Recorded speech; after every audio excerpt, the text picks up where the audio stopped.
Awesome. We're doing a little bit of sparring work, and we went through a sparring drill on last Sparring with Love, and it was just really cool. I wanted to show you guys on the YouTube.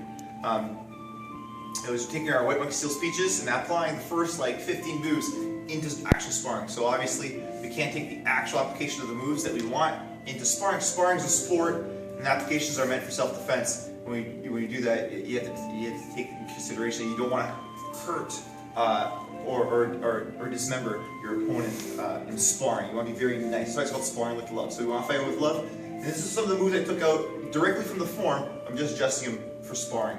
So we're just going to get into right poses. And actually, sorry, Jim, I should say this aside. I should show you the form, the first three moves I used. So the first the move I used the first three moves. So it's stepping out in a crouch, left hand guard, and striking low, trap, uppercut into crane, clear, and horse stance punch. I use those three moves and we just apply them a little bit differently for sparring. So sparring, obviously we're in fighting stance and we're fighting an opponent. So we're in fighting stance, so we don't know what's going on. So I'm not obviously going to start off in a neutral stance facing to the side. It's never meant to be that way. This is how we start with the form. We're going to come across, and I'm going to step across with my left on a 45-degree angle and strike down low to the stomach. I'm not going to strike to the groin because in sparring we don't do that. You want to strike down, out. We're expecting now that he's anticipating this motion. When I move this way, he's going to turn in or back straight up. So I'm going to say on this one, I'm going to make the hardest possible outcome is that he actually turns with me and he blades out on a 45. So I'm coming in with my right pose stance. I come in and he blades out on a 45, so he gets very much distance. I did not get the shot in at all, and I'm very far away now. From here, I'm ready to the second part of the move. I'm going to hop up. Because he moves so far away, I'm going to use my chi steps. I'm going to hop up and fly. I'm not using this technically as a knee. I'm going to use this technically as a guard, so I don't want him kicking me while I hop and move forward on this one. I'm going to track down and uppercut to the head. Okay, I don't want to strike too much to his face, so it's more like a back fist uppercut that I use. On this, my knee comes right up against the thigh. So again, I'm not kneeing him this side, but I am making contact. So my whole shin and my foot is attached to his leg. This way I have really good grip and contact, and I can use him and I can feel him moving. So if he decides to start moving, I can actually hop around with him. If he pushes me, I can just hop up, and I'm not losing my position here. I'm coming up with the guy. I'm not expecting him to block. If he doesn't block, great, hit, but this is more like a class position, so they might not count this as a point, so I'm going to continue motion. As soon as I strike here, I'm stepping behind and doing a full clear and striking over. So the move is strike, depends on how he moves back. Now, we're going to go a little bit faster. I'm going to show you all three moves, and we're going to show you how it moves in a fast position, okay? Coming in, one, he moves back, two, and three, and I throw him down just like that. We're going to show it again, a little slow now. Coming out, one, I hopped it, two, he blocks this, I step behind, and I punch, and three, he steps forward.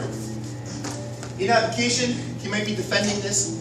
I might just be getting a stumble here. So now I'm not going to go for the full throw. I can show you sometimes how it happens. I go on 45, I strike upwards, I clash up through, and even if I get just a stumble back, it's more of a retreating position, and he won't be able to come back at me.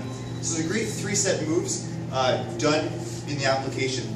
Now, I can show you the next 3 moves that we used. The next 3 moves is pretty cool. It's right after, so basically 4, 5, 6, and 7, or so the next 4 moves are in the form.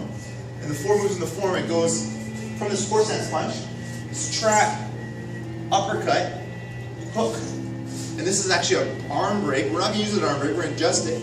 And then step through, chop, and reinforce, shove. And this is a really fun one. So I'm not going to use this as an arm break, but I'm going to show you how I am going to utilize it.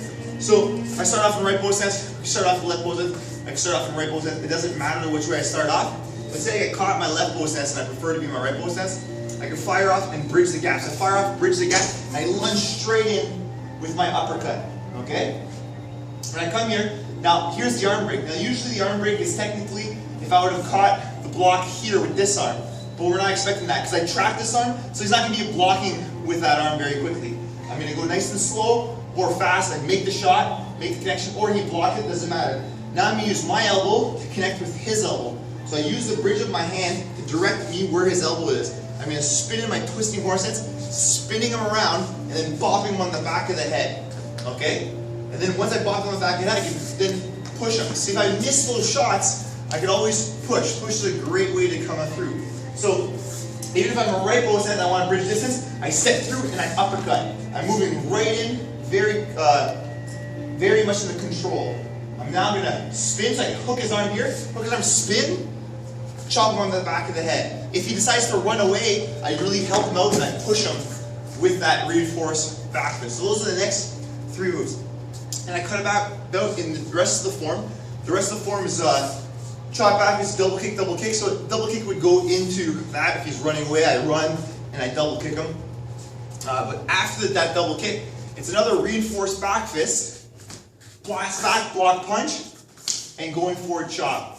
I really like these. Oh yeah, and then flying northern leap. So it's a blasting crouch, blast back, block punch, chop, and then northern leap.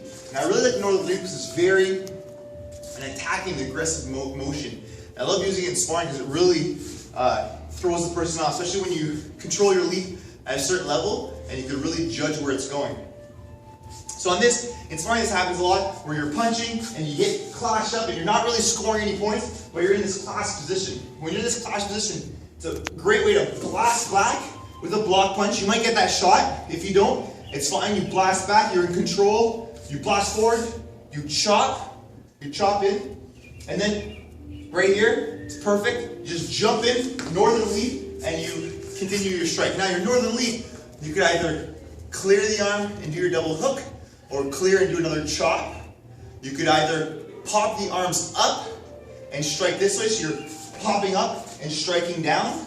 You could either clearing on top, or actually clear the other way. It doesn't matter what way. It just depends on how your opponent reacts on this chop, okay? And then you just keep his face occupied while you're jumping in, and you really, even if he doesn't move back, then you're on, oh, sorry. If he doesn't move back, then you're just jumping on him, and you're really gonna get in a good position. If he flies back and you're on him, you're totally with him the whole time because you've connected with him, and you're actually gonna hold on basically for the ride. If he goes in the middle, then you're in the middle. But you're totally in control. It's very an aggressive move.